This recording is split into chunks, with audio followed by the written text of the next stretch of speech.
माह रजब जी फजीलत तमाम वॾी आहे। रसूलुल्लाह सल्लल्लाहु अलैहि वसल्लम फरमायो, अल्लाहुम्मा बारिक लना फी रजब व शाबान व बल्लिगना रमज़ान। अल्लाह साईं रजब महीनो ईंदो त दुआ घुरंदा, अल्लाह साईं बरकत ॾे उम्र में रजब ऐं शोबान में रमज़ान ताईं पहुचाओ। माना रजब में रमज़ान जी दुआ घुरंदा त रमज़ान ताईं पहुचाओ। रसूलुल्लाह सल्लल्लाहु अलैहि वसल्लम फरमायो, रजब शहरुल्लाह व शाबान शहरी व रमज़ान शहर उम्मती। मदीने वारे अमीर फरमायो, रजब अल्लाह जो महीनो आहे, शाबान मूं मुहम्मद करीम जो महीनो आहे, रमज़ान मुंहिंजे उम्मत जो महीनो आहे। रसूलुल्लाह सल्लल्लाहु अलैहि वसल्लम फरमायो त जन्नत में हिकिड़ी नहर आहे जंहिंजो नालो रजब आहे।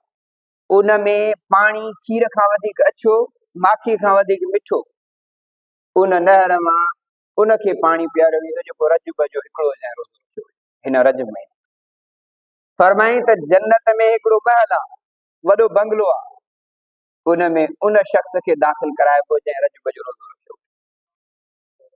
मदीने वारे मीर फरमाया, जेको रजब जा 7 रोज़ा रखे, 7 ॾींहं, अल्लाह ताला उन जे लाइ जहन्नम जा 7 ई दरवाजा बंदि करे छॾे, उन ते जहन्नम जा दरवाजा बंदि। जेको रजब जा 8 रोज़ा रखे, अल्लाह साईं उन लाइ जन्नत जा 8 ई दरवाजा खोलाए छॾे।